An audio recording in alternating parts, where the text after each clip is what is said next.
അടച്ചപ്പോൾ നിങ്ങൾ വിചാരിച്ചിട്ടുണ്ടാവും ഞാൻ ഇന്ന് എന്താ കഴിക്കാൻ പോകണേന്ന്. അപ്പോൾ ഞാൻ ഇന്ന് ബ്ലാക്ക്ബെറിയുടെ കേക്കാണ് കഴിക്കാൻ പോകുന്നത്. അപ്പോൾ ഒരുപാട് നാളായിട്ട് വിചാരിക്കുന്നതാണ്. നമ്മൾ എല്ലാ ഫ്ലേവറിലുള്ള എല്ലാ കേക്കും ചോക്ലേറ്റും ബിസ്ക്കറ്റും ഒക്കെ കഴിച്ചിട്ടുണ്ട്. പക്ഷേ കേക്ക് ബ്ലാക്ക്ബെറി, ബ്ലൂബെറി, സ്ട്രോബെറി എടുത്തിട്ടുണ്ടെന്ന്, ബ്ലാക്ക്ബെറി റെഡ് ബെറിയുടെ ഒന്നും വീഡിയോ ഇട്ടിട്ടില്ല. അപ്പോൾ ഇന്ന് വിചാരിച്ചു ബ്ലാക്ക്ബെറിയുടെ കേക്ക് ആക്കാമെന്ന്. അപ്പോൾ നമ്മൾ കേക്ക് വാങ്ങിച്ചിട്ടുണ്ട്.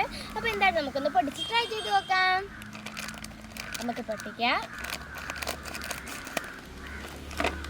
ബ്ലാക്ക്ബെറിയുടെ കേക്ക് ഞാൻ അങ്ങനെ കഴിച്ചിട്ടില്ല, കണ്ടോ? അത് ഇങ്ങനെയാണ് വരുന്നത്. ഇതിൻ്റെ പുറത്തൊരു പിങ്ക് ഷെയ്ഡ് ഉണ്ട്, പക്ഷെ ഇതിൽ ആ പിങ്ക് ഷെയ്ഡ് വരുന്നില്ല. ഞാൻ കാണിച്ചു തരാം, കണ്ടോ? ആ പിങ്ക് ഷെയ്ഡ് ഇല്ല. ഉണ്ട്, ഇതാണ് നമ്മുടെ കേക്ക്. ചെറിയൊരു ലൈറ്റ് പിങ്ക് എന്നേ ഉള്ളൂ. ഇപ്പം ഞാൻ ഒന്ന് അടുക്കി വെച്ച് നോക്കട്ടെ. ഇത്രയുണ്ട്. അപ്പം നമുക്ക് എന്തായാലും ഒന്ന് കഴിച്ച് നോക്കാം. അത് ബ്ലൂബെറിയാണ് കേട്ടോ, ബ്ലാക്ക്ബെറിയാണ് കേട്ടോ.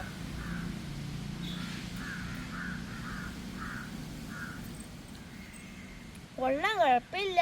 നല്ല വലിയ ടേസ്റ്റ് ഇല്ല. നിങ്ങൾക്ക് ചിലപ്പോൾ ഇഷ്ടമായിരിക്കും, എനിക്ക് എന്തായാലും ഇഷ്ടപ്പെട്ടില്ല. വേറെ എന്തൊരു പ്രത്യേക ടേസ്റ്റ്. എന്തായാലും കൊള്ളാം, കുഴപ്പമില്ല. നിങ്ങൾക്ക് ഇഷ്ടമായെങ്കിൽ കമൻറ്റ് ചെയ്യണേ. അപ്പോൾ പുതിയൊരു വീഡിയോ ആയിട്ട് വരുന്നത് വരെ ബൈ.